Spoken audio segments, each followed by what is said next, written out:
હિંડોળા દર્શન મહાત્મ્ય ભાગ 1 31 જુલાઈથી 29 ઓગસ્ટ અષાઢ વદ બીજી શ્રાવણ વદ 1 સુધી મંગળાચરણ હિંડોળા ઉત્સવનું મહાત્મ્ય હિંડોળા દર્શન મહાત્મ્ય ભાગ 2 હિંડોળા દર્શન સાથે જોડાયેલી પૌરાણિક કથાઓ વિવિધ મંદિરોની પરંપરા શાસ્ત્રીય ફળ અને ભગવાન શ્રીકૃષ્ણની વિશેષ કૃપાનું રહસ્ય.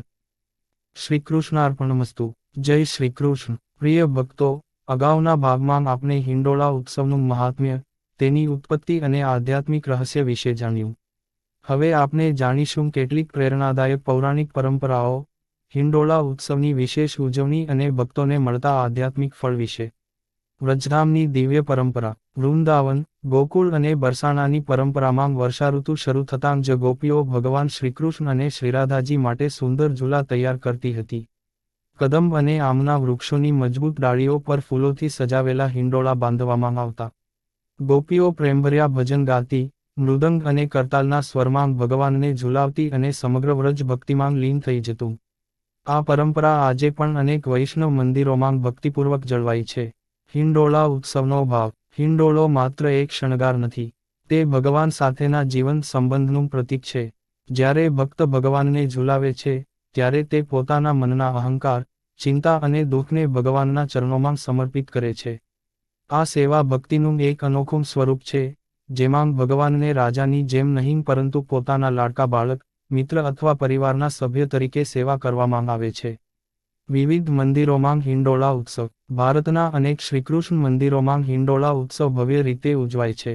વૃંદાવનના મંદિરોમાં દરરોજ અલગ પ્રકારના ફૂલોથી હિંડોળા શણગારવામાં આવે છે. નાથદ્વારામાં ચાંદી, સોના, કાચ અને કિંમતી કળાકૃતિઓથી શોભિત હિંડોળા બનાવવામાં આવે છે. સ્વામિનારાયણ પરંપરાના મંદિરોમાં પણ ભગવાનને વિવિધ થીમ પ્રમાણે શણગારવામાં આવે છે, ક્યારેક ફૂલો, ક્યારેક હરિયાળી, ક્યારેક ફળો અને ક્યારેક ચંદનની અદ્ભુત રચનાઓથી. આ તમામ પરંપરાઓનો હેતુ એક જ છે, ભગવાનને પ્રેમપૂર્વક રાજી કરવો. રોજ બદલાતો શણગાર. ઘણા મંદિરોમાં હિંડોળો દરરોજ બદલવામાં આવે છે. એક દિવસ ગુલાબના ફૂલોથી, બીજા દિવસે મોગરા, ત્રીજા દિવસે કમળ, પછી પાન, મોરપીંછ, ચંદન, કાચ અથવા અન્ય કુદરતી સામગ્રીથી ભગવાનને શણગારવામાં આવે છે. આ આપણને શીખવે છે કે ભક્તિમાં નવીનતા, આનંદ અને ઉત્સાહ હોવો જોઈએ. હિંડોળા દર્શનનું શાસ્ત્રીય ફળ. વૈષ્ણવ પરંપરામાં માન્યતા છે કે જે ભક્ત હિંડોળા ઉત્સવ દરમિયાન ભગવાનના દર્શન કરે છે, તેમનું મન ભગવાન તરફ વધુ આકર્ષિત થાય છે. શાસ્ત્રોમાં ભક્તિના 9 પ્રકારોમાં સ્મરણ, કીર્તન અને અર્ચનનું વિશેષ મહત્વ જણાવાયું છે. હિંડોળા દર્શન દરમિયાન ભક્ત ભગવાનનું સ્વરૂપ નિહાળે છે, નામસ્મરણ કરે છે, ભજન સાંભળે છે અને ભક્તિનો અનુભવ કરે છે. આથી મનમાં શાંતિ, શ્રદ્ધા અને સદાચારના સંસ્કાર મજબૂત બને છે. આધ્યાત્મિક રીતે જોવામાં આવે તો ભગવાનના દર્શન ભક્તને પોતાના જીવનમાં વધુ સારા કર્મ કરવા માટે પ્રેરિત કરે છે. ભગવાનની વિશેષ કૃપાનું રહસ્ય. એક પ્રશ્ન ઘણા લોકો પૂછે છે, શું માત્ર દર્શન કરવાથી જ ભગવાનની કૃપા મળે? શાસ્ત્રો કહે છે કે ભગવાન બાહ્ય વૈભવ કરતાં ભક્તના નિષ્ઠાભર્યા ભાવને વધારે મહત્વ આપે છે. જો કોઈ ભક્ત ભીડમાં ઊભો રહીને પણ એકાગ્રતાથી ભગવાનના હિંડોળા દર્શન કરે, પ્રાર્થના કરે અને જીવનમાં સદાચારનો સંકલ્પ કરે, તો તે દર્શન તેના માટે આધ્યાત્મિક પ્રેરણાનું કારણ બની શકે છે. ભગવાનને ભક્તનો નિષ્કપટ પ્રેમ સૌથી વધુ પ્રિય છે. ઘરેથી પણ કરી શકાય હિંડોળા સેવા. જો કોઈ ભક્ત મંદિર સુધી જઈ ન શકે તો પોતાના ઘરમાં નાનકડા હિંડોળામાં લાડુ ગોપાલ અથવા શ્રીકૃષ્ણની મૂર્તિ સ્થાપિત કરીને ભજન, નામસ્મરણ અને આરતી કરી શકે છે. સાદગીથી કરવામાં આવેલી આવી ભક્તિ પણ ખૂબ પવિત્ર માનવામાં આવે છે. મુખ્ય વાત છે, હૃદયમાં પ્રેમ, મનમાં શ્રદ્ધા અને જીવનમાં સારા કર્મ. ભક્તિનો સાચો સંદેશ. હિંડોળા ઉત્સવ આપણને યાદ અપાવે છે કે જીવનમાં કેટલા પણ ઉતાર ચઢાવ આવે, ભગવાન પરનો વિશ્વાસ ક્યારેય ડગવો નહીં. જેમ હિંડોળો આગળ પાછળ ઝૂલે છે તેમ જીવનમાં પણ સુખ અને દુઃખ આવે છે, પરંતુ ભગવાનનું સ્મરણ ભક્તને આંતરિક સ્થિરતા આપે છે. ભાગ 2 નું સમાપન. પ્રિય ભક્તો, આજે આપણે જાણ્યું કે હિંડોળા ઉત્સવ માત્ર એક પરંપરા નહીં, પરંતુ પ્રેમ, સેવા, સમર્પણ અને ભગવાન પ્રત્યેની અડગ ભક્તિનું જીવંત પ્રતીક છે. હિંડોળા દર્શનનો સાચો લાભ ત્યારે મળે છે જ્યારે દર્શન સાથે સારા વિચારો, સારા કર્મ અને ભગવાન પ્રત્યેનો પ્રેમ પણ જીવનમાં ઉતરે. તપત્તિ અને આધ્યાત્મિક રહસ્ય. શ્રી ગણેશાય નમઃ. શ્રીકૃષ્ણાય વાસુદેવાય હરે પરમાત્મને. પ્રણતઃ ક્લેશનાશાય ગોવિંદાય નમો નમઃ. જય શ્રી કૃષ્ણ. પ્રિય ભક્તો, આપ સૌનું આ પવિત્ર ધાર્મિક કથામાં હાર્દિક સ્વાગત છે. આજે આપણે એક એવા દિવ્ય ઉત્સવ વિશે જાણીશું, જે ભક્તિ, પ્રેમ અને ભગવાન શ્રીકૃષ્ણની કૃપાનું જીવંત પ્રતીક માનવામાં આવે છે. આ ઉત્સવ છે હિંડોળા ઉત્સવ. દર વર્ષે અષાઢ વદ બીજથી લઈને શ્રાવણ વદ એકમ સુધી દેશભરના શ્રીકૃષ્ણ મંદિરોમાં ભગવાનને સુંદર હિંડોળામાં બિરાજમાન કરીને રોજ નવી નવી રીતે શણગારવામાં આવે છે. ક્યાંક ફૂલોના હિંડોળા હોય છે, ક્યાંક ચાંદીના, ક્યાંક સોનાના, તો ક્યાંક હરિયાળીથી સજાવેલા કુદરતી હિંડોળા હોય છે. હજારો ભક્તો ભગવાનના આ દિવ્ય દર્શન કરવા ઉમટી પડે છે.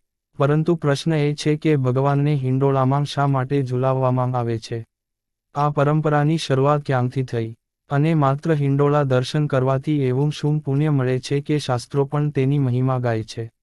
આ બધા પ્રશ્નોના જવાબ આજે આપણે જાણીશું. હિંડોળા ઉત્સવ શું છે?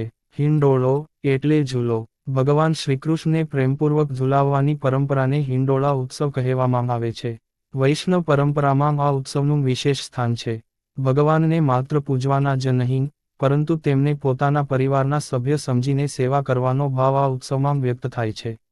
જેમ માતા પોતાના બાળકને પ્રેમથી પારણામાં ઝુલાવે છે, તેમ ભક્તો ભગવાનને હિંડોળામાં ઝુલાવે છે. આ ભાવને સેવાભાવ અને વાત્સલ્ય ભક્તિ કહેવાય છે. આ સમયનું વિશેષ મહત્વ. અષાઢના અંતિમ દિવસો અને શ્રાવણ મહિનાની શરૂઆત સમગ્ર પ્રકૃતિને હરિયાળીથી ઢાંકી દે છે. વરસાદી ઋતુમાં ઠંડક, સુગંધિત પવન અને આનંદમય વાતાવરણ સર્જાય છે. શાસ્ત્રોમાં કહેવામાં આવ્યું છે કે ભગવાન શ્રીકૃષ્ણને પણ આ ઋતુ અત્યંત પ્રિય છે. તેથી ભક્તો ભગવાનને આનંદ મળે તે માટે રોજ નવા હિંડોળામાં બિરાજમાન કરે છે. આ દિવસોમાં મંદિરોમાં અદ્ભુત શણગાર થાય છે. દરરોજ અલગ પ્રકારના ફૂલો, પાંદડા, મોતી, કાચ, ચંદન, ચાંદી અને સોનાથી ભગવાનનો હિંડોળો સજાવવામાં આવે છે. હિંડોળા ઉત્સવની પૌરાણિક ભાવના. ભક્તિગ્રંથોમાં વર્ણન આવે છે કે વ્રજધામમાં જ્યારે વરસાદની ઋતુ શરૂ થતી, ત્યારે ગોપીઓ અને ગોપબાળકો વૃક્ષોની ડાળીઓ પર સુંદર ઝૂલા બાંધતા. રાધાજી અને શ્રીકૃષ્ણને તે ઝૂલામાં બેસાડીને મધુર ભજનો ગાતા, નૃત્ય કરતા અને પ્રેમપૂર્વક ભગવાનને ઝુલાવતા. આ લીલામાં કોઈ રાજકીય વૈભવ નહોતું, પરંતુ નિષ્કપટ પ્રેમ હતો. ભગવાનને ધનથી નહીં, પરંતુ ભક્તિના ભાવથી પ્રસન્ન કરી શકાય છે. આ જ હિંડોળા ઉત્સવનો મૂળ સંદેશ છે. ભગવાનને હિંડોળો કેમ ઝુલાવવામાં આવે છે? ભગવાનને કોઈ વસ્તુની જરૂર નથી. તેઓ તો સમગ્ર સૃષ્ટિના સ્વામી છે. તેમ છતાં ભક્તો ભગવાનને હિંડોળે ઝુલાવે છે કારણ કે તે તેમની પ્રત્યેના પ્રેમની અભિવ્યક્તિ છે. જ્યારે ભક્ત ભગવાનને ઝુલાવે છે, ત્યારે તે પોતાના મનને પણ ભગવાન તરફ ઝુલાવે છે. શાસ્ત્રો કહે છે કે જ્યાં ભગવાનનું સ્મરણ થાય છે ત્યાં મન શુદ્ધ થાય છે. હિંડોળો માત્ર એક ઝૂલો નથી, પરંતુ ભક્તના હૃદય અને ભગવાન વચ્ચેના પ્રેમનો પુલ છે. હિંડોળા દર્શનનું આધ્યાત્મિક રહસ્ય. હિંડોળાનું આગળ પાછળ ઝૂલવું જીવનના સુખ અને દુઃખનું પ્રતીક માનવામાં આવે છે. માનવ જીવનમાં ક્યારેક સુખ આવે છે તો ક્યારેક દુઃખ, ક્યારેક સફળતા મળે છે તો ક્યારેક નિષ્ફળતા. પરંતુ જે ભક્ત ભગવાનને જીવનના કેન્દ્રમાં રાખે છે, તે દરેક પરિસ્થિતિમાં સ્થિર રહે છે. ભગવાન હિંડોળાના મધ્યમાં બિરાજે છે. આ આપણને શીખવે છે કે જીવનની દરેક સ્થિતિમાં ભગવાનને કેન્દ્રમાં રાખશો તો મનમાં શાંતિ રહેશે. ભક્તિનું સાચું સ્વરૂપ. ઘણા લોકો માને છે કે ભગવાનને મોટા દાન અથવા વૈભવી શણગારથી પ્રસન્ન કરી શકાય. પરંતુ શ્રીકૃષ્ણે ભગવદ્ ગીતામાં કહ્યું છે કે જે ભક્ત પ્રેમથી પાન, ફૂલ, ફળ કે જળ અર્પણ કરે છે, તે હું આનંદથી સ્વીકારું છું. એટલે હિંડોળા ઉત્સવમાં સૌથી મહત્વનું છે પ્રેમ. જો કોઈ ભક્ત પોતાના ઘરમાં નાનો ઝૂલો બનાવીને પણ ભગવાનને ઝુલાવે તો ભગવાન તેની ભક્તિથી પ્રસન્ન થાય છે. દર્શનનું મહાત્મ્ય. કહેવાય છે કે જે ભક્ત હિંડોળા ઉત્સવ દરમિયાન રોજ ભગવાનના દર્શન કરે છે, તેના મનમાં ભક્તિ વધે છે. ભગવાનના શણગાર, સંગીત, ભજન અને દર્શનથી મનમાં સકારાત્મકતા આવે છે. પરિવારમાં સુખ શાંતિ રહે, મનમાંથી ચિંતા દૂર થાય અને ભગવાન પ્રત્યેનો વિશ્વાસ મજબૂત બને. આ હિંડોળા દર્શનનું સાચું ફળ છે. ભાગ 1 નું સમાપન. પ્રિય ભક્તો, આજે આપણે જાણ્યું કે હિંડોળા ઉત્સવ માત્ર એક ધાર્મિક પરંપરા નથી, પરંતુ ભગવાન શ્રીકૃષ્ણ પ્રત્યેના પ્રેમ, સેવા અને સમર્પણનું દિવ્ય પ્રતીક છે. હિંડોળો આપણને શીખવે છે કે જીવનમાં સુખ અને દુઃખ બંને આવશે, પરંતુ જો ભગવાનનો હાથ પકડેલો હશે તો દરેક પરિસ્થિતિ સરળ બની જશે. ભાગ 2 માં આપણે જાણીશું હિંડોળા દર્શન સાથે જોડાયેલી પૌરાણિક કથાઓ. વિવિધ મંદિરોમાં ઉજવાતા હિંડોળા ઉત્સવની વિશેષતા. હિંડોળા દર્શનનું શાસ્ત્રીય ફળ. ભક્તોને મળતી ભગવાન શ્રીકૃષ્ણની વિશેષ કૃપાનું રહસ્ય. જય શ્રી કૃષ્ણ.